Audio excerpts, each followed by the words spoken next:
नमस्कार दोस्तों, मेरा नाम है विजय कुमार गिरी और मैं आप लोगों का एक बार फिर से स्वागत करता हूं अपने यूट्यूब चैनल जिसका नाम है सुहा क्लासेस फॉर एग्रीकल्चर। दोस्तों, आज हम लोग पढ़ने वाले हैं एग्रोनॉमी का लेक्चर नंबर 56, जिसमें आज हम लोग क्या पढ़ेंगे।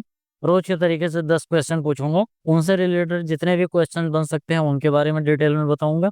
साथ में क्वेश्चन से रिलेटेड अगर कोई थ्योरी है तो उन थ्योरीज को भी मैं आप लोगों को बताने का प्रयास करूंगा। तो चलिए शुरू करते हैं। उससे पहले मैं आप लोगों को बता दूं कि अगर आप लोग बीएससी एग्रीकल्चर कर चुके हो और अगर आप लोग चाहते हो कि हमको एक ऐसा कोर्स मिल जाए जिससे हम पूरा एक कंप्लीट स्टडी कर पाए एग्रीकल्चर के बारे में, तो आप बिल्कुल आसानी से कर सकते हो। यहाँ पर आपको देखने को मिल रहा होगा जितना भी मेजर मेजर जो कोर्स आपने पढ़ा है बीएससी एग्रीकल्चर करते समय, उन सभी कोर्स को आपको यहाँ पर या उन सभी सब्जेक्ट को आप यहाँ पर देख सकते हो। इनको बिल्कुल बेसिक से लेके एडवांस लेवल तक आपको पढ़ाया जाएगा। कोई भी कम्पिटेटिव एग्जाम जो कि वन डे कम्पिटेटिव एग्जाम हो जिसमें एग्रीकल्चर पूछा जाता है, उसके लिए आपका ये जो कोर्स है वो बिल्कुल अल्टीमेट होने वाला है। कहने का मतलब वन टाइम सोल्यूशन है। एक बार आप इस कोर्स को परचेज कर लो, इसमें जितने भी वीडियोस लेक्चर हैं वो सभी देख लो। साथ में मैं आप लोगों को नोट्स भी प्रोवाइड करूंगा। तो उस नोट्स को आप चाहे प्रिंट करा लो, चाहे आप पीडीएफ फॉर्म में रहेगा, चाहे आप मोबाइल में भी आप देख सकते हो। बहुत ही अच्छे तरीके से आपका जो नोट्स है वो भी बनाया गया है, इंपॉर्टेंट पॉइंट हाईलाइट किए गए हैं। इसके साथ साथ फिगर है, डायग्राम है, जिससे आपको आसानी से समझ में आए। याद करने के लिए जो ट्रिक है उसको भी मैंने बहुत डिटेल में आप लोगों के लिए कोर्सेज डिजाइन किया है। इसको आप वीडियो लेक्चर भी देख सकते हो और साथ में आपको नोट्स भी मिलेगा। कोर्स एक नंबर का होने वाला है। बेसिक से एडवांस लेवल तक आपको पूरा एग्रीकल्चर पढ़ाया जाएगा। कहने का मतलब यहाँ से आप एक बार पढ़ लोगे फिर आपको कहीं और से पढ़ने की जरूरत नहीं पड़ेगी, कोई और बुक खरीदने की जरूरत नहीं पड़ेगी। मात्र 1,000 रुपए में अगर आपको खरीदना है तो आप इस क्यूआर कोड को स्कैन करके 1,000 रुपए का पेमेंट करके इसको खरीद सकते हो। इसके साथ साथ खरीदने के बाद आपको क्या करना है जिससे आपको कोर्स मिल जाए, तो मेरा ये मोबाइल नंबर है, इसको आप व्हाट्सएप पे मेरे पास व्हाट्सएप पे चाहे मैसेज करो और चाहे व्हाट्सएप पे फोन कर लेना 9792771793। ध्यान से समझना, इसको आपको व्हाट्सएप पे चाहे मैसेज करना है और चाहे व्हाट्सएप पे फोन करना है। इस नंबर को डायरेक्ट मेरे पास नहीं लगाना क्योंकि ये किसी दूसरे के पास चला जाएगा। आपको क्या करना है, व्हाट्सएप पे इस नंबर से फोन करना है और चाहे आप मैसेज भी कर सकते हो कि कोर्स हमें परचेज करना है, तो उससे रिलेटेड आपको जो भी जानकारी है वो आपको प्रोवाइड करा दी जाएगी। तो चलिए आगे बढ़ते हैं, देखते हैं सबसे पहला क्वेश्चन क्या है। What is the oil percentage in groundnut kernel. जो ग्राउंड नट होता है, ग्राउंड नट की जो फली होती है उसमें ऑयल का परसेंटेज क्या होता है, ये आपसे पूछा जा रहा है। ऑप्शन इस तरीके से हैं: 30 to 35%, 40 to 45%, या फिर 20 to 25%, या फिर 50 to 55%। तो इसमें से कौन सा ऑप्शन है आपका जो राइट आंसर हो सकता है। तो जो आपका ऑप्शन है, ऑप्शन नंबर बी बोले तो 40 से 45%, ये आपका बिल्कुल राइट आंसर हो जाएगा। ग्राउंड नट का जो कर्नल होता है उसके अंदर लगभग 40 से 45% तक उसमें तेल पाया जाता है और ये एक तरीके की मेजर सीड क्रॉप है, ऑयल सीड क्रॉप। मैंने आप लोगों को बताया था कि जो ग्राउंड नट होता है ये लेगुमिनेसी फैमिली से बिलोंग करता है, लेकिन इसको एक ऑयल सीड क्रॉप कहा जाता है। कई बार लोग कंफ्यूज हो जाते हैं कि क्योंकि ये एक लेगुमिनेसी क्रॉप है इसलिए इसको दलहनी फसल में रख देंगे, ऐसा बिल्कुल नहीं है। ये एक ऑयल सीड क्रॉप है, बोले तो ये एक तेल वाली फसल है। This oil is use for cooking, margarine and industrial purpose. इसको मार्जिन में यूज करते हैं खाना बनाने में, और इसके साथ साथ औद्योगिक उद्देश्यों के लिए भी इसका तेल उपयोग करा जाता है। मैंने आपको कल भी बताया था कि जो ग्राउंड नट होता है इसको क्या कहते हैं, इसको गरीबों का बादाम भी कहा जाता है। इसके अंदर जो ऑयल कंटेंट होता है वो वेरीज होता है वैरायटी के आधार पर और ग्रोइंग कंडीशन के आधार पर। कौन से कंडीशन में इसको ग्रो किया जा रहा है और कौन सी वैरायटी है, उसके आधार पर इसके अंदर तेल का परसेंटेज कम ज्यादा हो सकता है। वैसे ऑन एन एवरेज 40 से 45% इसके अंदर तेल पाया जाता है। ग्राउंडनट ऑयल जो होता है वो अनसैचुरेटेड फैट के लिए काफी ज्यादा रिच होता है, बेनिफिशियल होता है हेल्थ में। क्योंकि जो सेचुरेटेड फैट होता है, सेचुरेटेड फैट में कोलेस्ट्रॉल बहुत ज्यादा होता है। अब ये क्योंकि कोलेस्ट्रॉल ज्यादा होता है तो इसको जब हम खाते हैं तो हमको बीपी की समस्या, हार्ट अटैक की समस्या हो जाती है। इस वजह से हमको ऐसा तेल खाना चाहिए जिसमें अनसैचुरेटेड फैट हो, यानी कि जिसके अंदर फैट जो होता है वो जमे ना। एक तो होता है फैट जम जाता है, जैसे डालडा जो आता था उसका जब आप ठंडी में रख दोगे तो ठंडी में वो जम जाता था, बिल्कुल ऐसा ठोस सा हो जाता। तो उसके अंदर अनसैचुरेटेड फैट होता, सैचुरेटेड फैट होता है। लेकिन ग्राउंड नट में ऐसा नहीं होता है, ग्राउंड नट बिल्कुल हमेशा लिक्विड में बना रहता है। After oil extraction the remaining cake is use for high nitrogen fertiliser.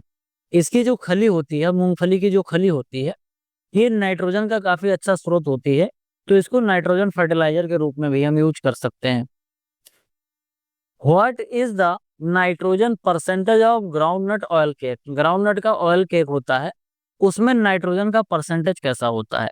खली जो होती है उसमें से तेल निकाल लियो 40%, 40 से 45% तेल निकालने के बाद जो खली बच रही है, उस खली में नाइट्रोजन कितना परसेंट होता है? 5.5%, 7.3%, 10% या फिर 3.5%? इसमें से आपका कौन सा ऑप्शन है जो सही है? तो जो आपका ऑप्शन है, ऑप्शन नंबर बी बोले तो 7.3%, ये आपका बिल्कुल राइट आंसर हो जाएगा।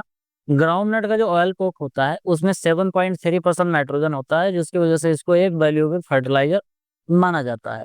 इसका यूज क्या होता है? सॉइल की फर्टिलिटी को इम्प्रूव करता है, और जब इसको हम मिट्टी में बराबर डालते रहते हैं तो हमारी मिट्टी में ऑर्गेनिक जो मैटर है वो बढ़ जाता है। तो ऑर्गेनिक फार्मिंग के लिए काफी ज्यादा इंपॉर्टेंट है, क्योंकि ऑर्गेनिक फार्मिंग जब हम कर रहे होते हैं तो ऑर्गेनिक फार्मिंग में ये चीज ज्यादा ध्यान दी जाती है कि हम कोई केमिकल उसमें ना यूज करें, चाहे वो खरपतवार के नियंत्रण के लिए हो, चाहे किसी रोग के नियंत्रण के लिए, चाहे किसी इंसेक्ट पेस्ट के नियंत्रण के लिए हो। हम यही हमेशा सुनिश्चित करते हैं कि हम इसमें केमिकल ना यूज करें। तो फर्टिलाइजर भी देना होता है तो हम उसमें ऑर्गेनिक फर्टिलाइजर देने का प्रयास करते हैं, केमिकल फर्टिलाइजर से हम दूर रहते हैं। तो अगर हम ऑर्गेनिक फार्मिंग कर रहे हैं तो हमको अगर नाइट्रोजन की पूर्ति करनी है तो जो ग्राउंड नट का जो केक होता है ये काफी अच्छा माना जाता है नाइट्रोजन की रिक्वायरमेंट को पूरा करने के लिए। द हाई नाइट्रोजन कंटेंट जो होता है ये प्लांट के ग्रोथ और डेवलपमेंट को काफी ज्यादा सपोर्ट करता है। ग्राउंड नट का केक जो होता है वो अदर न्यूट्रिएंट जैसे फास्फोरस और पोटेशियम इसके अंदर थोड़ी थोड़ी मात्रा में होता है, तो न केवल नाइट्रोजन प्रोवाइड करेगा ये ग्राउंड नट का जो केक होता है, इसके साथ साथ आपको फास्फोरस और पोटेशियम ये दोनों चीजें भी देखने को मिल जाती है। It is often use as a feed supplement for livestock after oil extraction. जब इससे हम ऑयल निकाल लेते हैं तो ऑयल निकालने के बाद इसका जो केक होता है केवल खेत में ही नहीं उपयोग किया जाता, अभी तो इसको हम यूज कर सकते हैं अपने पशुओं को खिलाने के लिए। पशुओं को खिलाने के लिए it is one of the best food for the supplement of our livestock और कैटल। जैसे सरसों की खली होती है उसी तरीके से ग्राउंडनट की भी खली जानवरों को खिलाई जाती है, बहुत अच्छी होती है उनके लिए।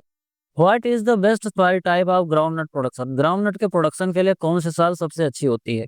Clay soil, Sandy loan soil, black soil या फिर एलुवियल सॉइल?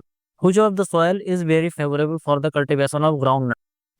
तो मैंने आप लोगों को बताया था कि इसमें जो पेगिंग होती है, तो पेगिंग करते समय क्या होता है कि जो ग्राउंड नट का पेग होता है वो जमीन के अंदर चला जाता है, जमीन के अंदर पेनिट्रेट करके अंदर जाता है। तो अगर इस कंडीशन में कोई हार्ड सॉइल होगी, बोले तो क्ले सॉइल होगी या ब्लैक सॉइल होगी, तो उस सॉइल में पेगिंग करना आसान नहीं होगा। तो इसके लिए इसको कैसी सॉइल चाहिए? Sandy loam soil. Sandy loam soil जो होती है इसमें पेगिंग आसानी से हो जाती है,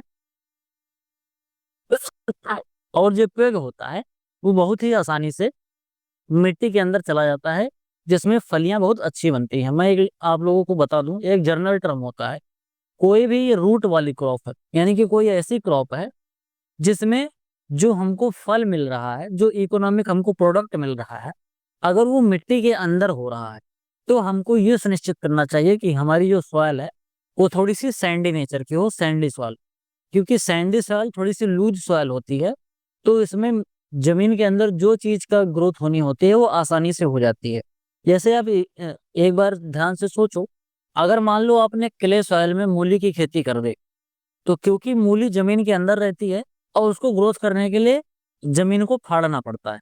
अगर इस कंडीशन में हमने क्ले सॉइल में सोइंग कर दी है, ब्लैक सॉइल है, कोई हैवी सॉइल है, तो उस कंडीशन में वहां पर मूली का सही से ग्रोथ एंड डेवलपमेंट नहीं होगा। तो इस वजह से we have to ensure if we want to produce any crop which economic portion is developed in underground, so we have to ensure that the soil must be in sandy soil, must be sandy soil। Sandy soil जो होता है वो extract करता है groundnut के production को due to its good drainage. इसका drainage quality बढ़िया अच्छा होती है। क्योंकि ये खरीफ सीजन की फसल है, इसमें एक प्रॉब्लम होती है, अगर वाटर लॉगिंग की कंडीशन हो जाएगी तो हमारे जो फलियां हैं, जो पॉट्स हैं ग्राउंडनट के, ये सूखने लगेंगे, ये खराब होने लगेंगे। तो इस वजह से हमको ये इंश्योर करना होता है कि इसमें पानी का जल भराव ना हो। बोले तो waterlogging condition is very bad for the cultivation of groundnut. It allow peg to penetrate easily for food formation. Sandy soil prevent water logging, which can harmful for groundnut root. This soil type is also support aeration, essential for root development. जब मिट्टी थोड़ी सी भुरभुरी होगी तो उसमें वायु का आवागमन, वायु संचार बहुत अच्छे तरीके से हो पाता है।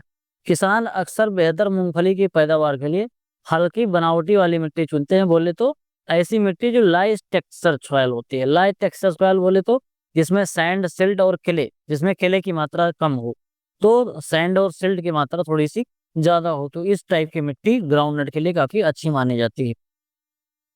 What causes popping in groundnut pot. Groundnut का जो पॉड होता है, इसमें पॉपिंग वाली समस्या क्यों होती है, आपसे पूछा जा रहा है। सबसे पहले तो हम समझते हैं कि पॉपिंग होती क्या है।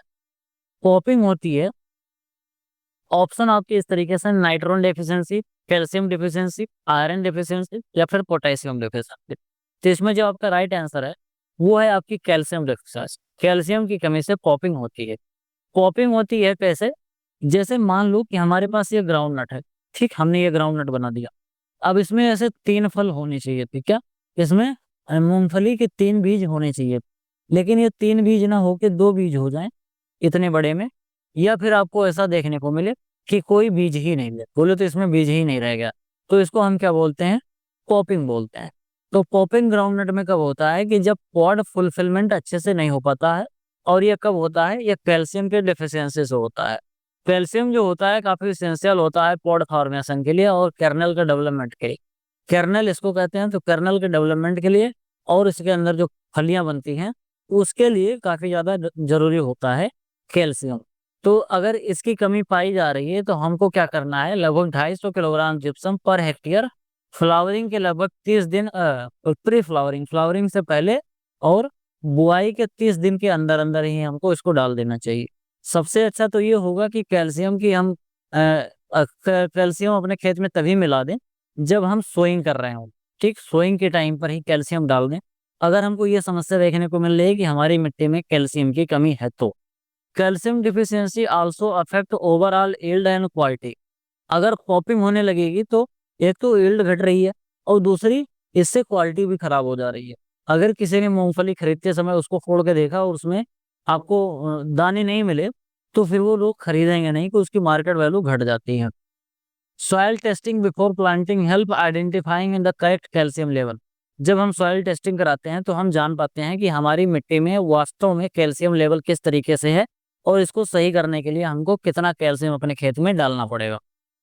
What causes aflatoxin contamination in groundnut. Groundnut में जो अफ्लाटॉक्सिन का कंटामिनेशन होता है ये कैसे होता है? बैक्टीरियल इन्फेक्शन की वजह से अफ्लाटॉक्सिन का कंटामिनेशन होता है, यह फंगल इन्फेक्शन बाई एस्परजिलस फ्लेवस की वजह से होता है, यह एक वायरल इन्फेक्शन की वजह से होता है, यह इंसेक्ट के डैमेज की वजह से होता है। तो एफ्लाटॉक्सिन का जो कंटामिनेशन होता है वो आपका फंगल्स इन्फेक्शन की वजह से होता है। कौन सा fungal? Aspergillus flavus. Aspergillus flavus जो होता है, aflatoxin contamination in groundnut is caused by fungus Aspergillus flavus. High moisture content in store kernel promote fungal हो। अगर हमको ग्राउंडनट को स्टोर करके रखना है और स्टोर करके रखते समय हमको थोड़ा ज्यादा मॉइस्चर मिल गया, यानी कि नमी वाली जगह पर हमने इसको स्टोर करके रख दिया, तो उस कंडीशन में फंगल ग्रोथ देखने को मिलती है। अफ्लाटॉक्सिन काजिंग बिटरनेस, थोड़ी सी कड़वाहट आ जाती है कर्नल में, और toxic to human and animal, दोनों के लिए काफी ज्यादा नुकसानदेह होता है। Store kernel at 8% moisture level plant aflatoxin contamination. Aflatoxin के कंटामिनेशन से बचने के लिए जब हम ग्राउंड नट को स्टोर कर रहे होते हैं तो हमको ये चीज सुनिश्चित करनी पड़ती है कि ग्राउंड नट में जो मॉइस्चर का कंटेंट है वो 8% से ज्यादा ना हो। आप लोगों ने देखा होगा कई बार जब आप मूंगफली को फोड़ के निकालते हो उसमें से दाना, तो आपको दिखता है कि मूंगफली के ऊपर और जिस कर्नल में वो है, जिस पोड में वो है, दोनों में थोड़ा सा एक काले काले कलर का थोड़ा सा पाउडर नुमा रहता है। और जब इस मूंगफली को आप खाते हो तो हल्का सा ये कैसा लगता है? हल्का सा बिटरनेस होता है, थोड़ी सी तीखापन रहता है। और इसका जो पॉड होता है, जब इसके अंदर आप देखोगे मूंगफली जो होती है, मूंगफली थोड़ी सी कैसी हो जाती है? थोड़ी सी कॉफी कलर की हो जाती है। जैसे जो चाय बनाते हैं तो चाय के कलर की हो जाती है।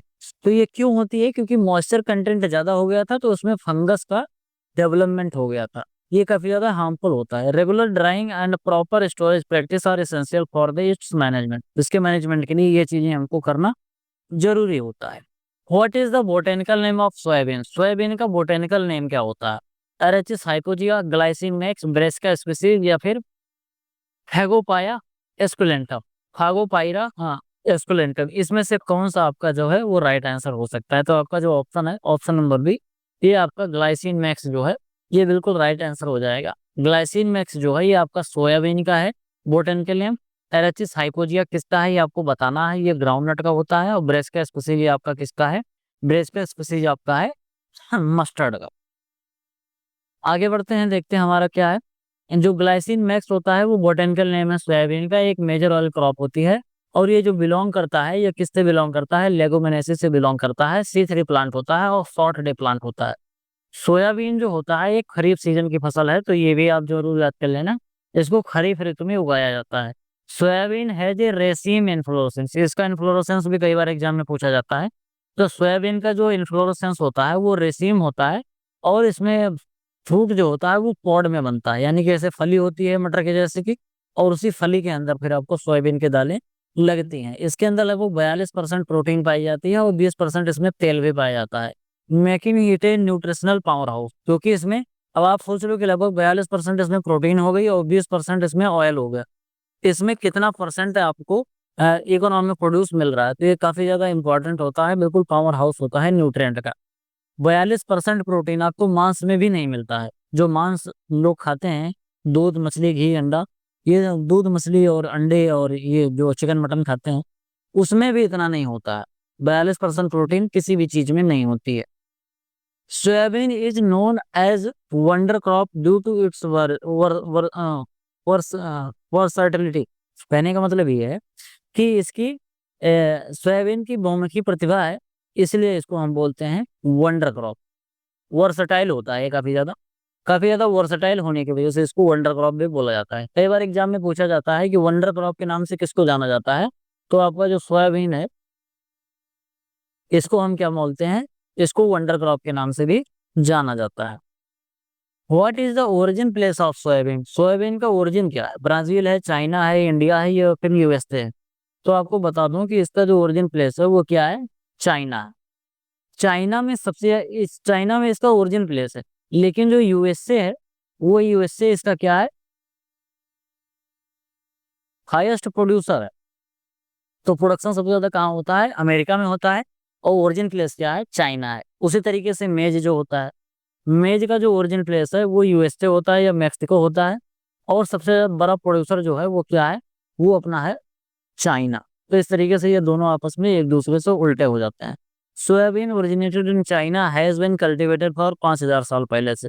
It was later introduced to other country including India and USA. China's climate and agricultural practices supported early soybean cultivation. Today soybean is the world leading producer of vegetable oil. Vegetable oil के लिए soybean को बहुत ज्यादा खेती करी जाती है।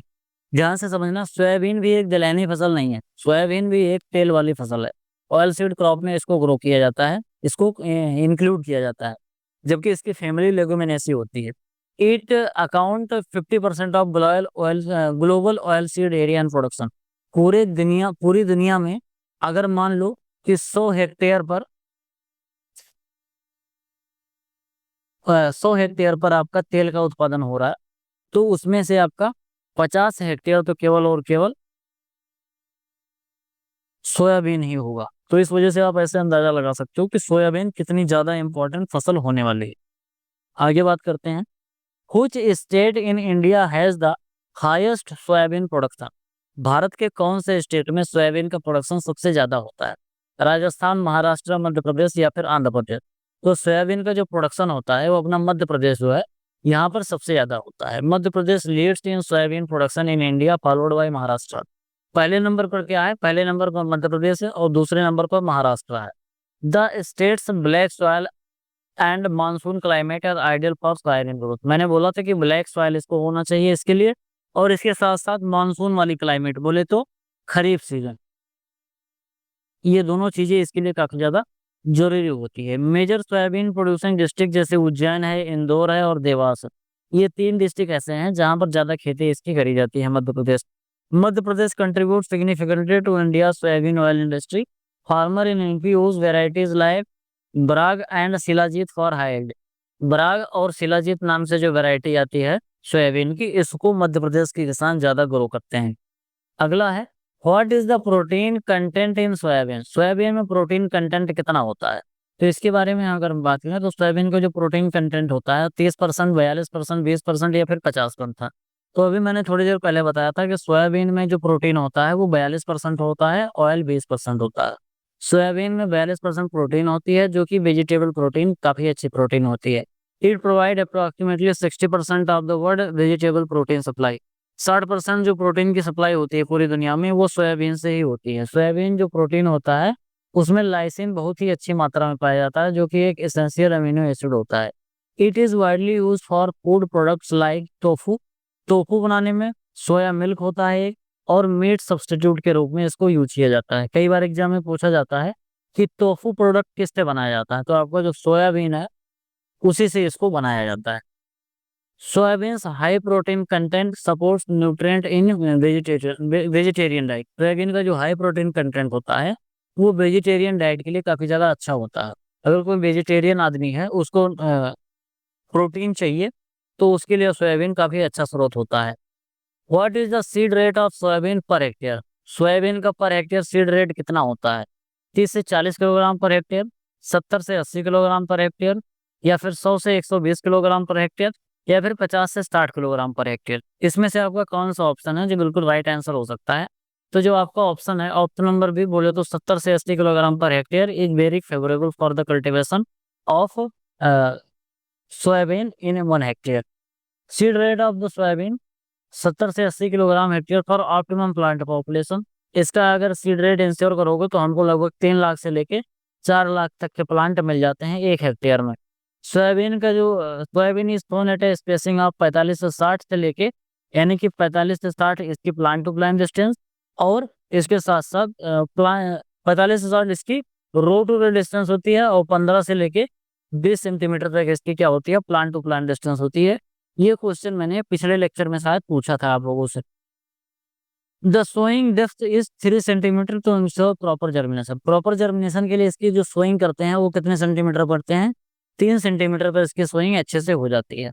Proper seed rate improve yield and reduce competition among plant. Plant की कंपटीशन काफी ज्यादा रिड्यूस हो जाती है, और यील्ड भी काफी ज्यादा इंप्रूव हो जाती है अगर हमने सोयाबीन की बुआई कब करी है। सोयाबीन की बुआई करी है इस स्पेसिंग पर करी है, और 70 से 80 kilogram per hectare seed rate use किया है। तो आज की वीडियो में केवल इतना ही। आई होप आपको वीडियो पसंद आया होगा। वीडियो पसंद आया हो तो वीडियो को लाइक करें, चैनल पर पहली बार आए हैं तो चैनल को सब्सक्राइब करें, अपने दोस्तों के साथ चैनल को शेयर करें, आपके जो भी सुझाव कमेंट बॉक्स में जरूर लिखें।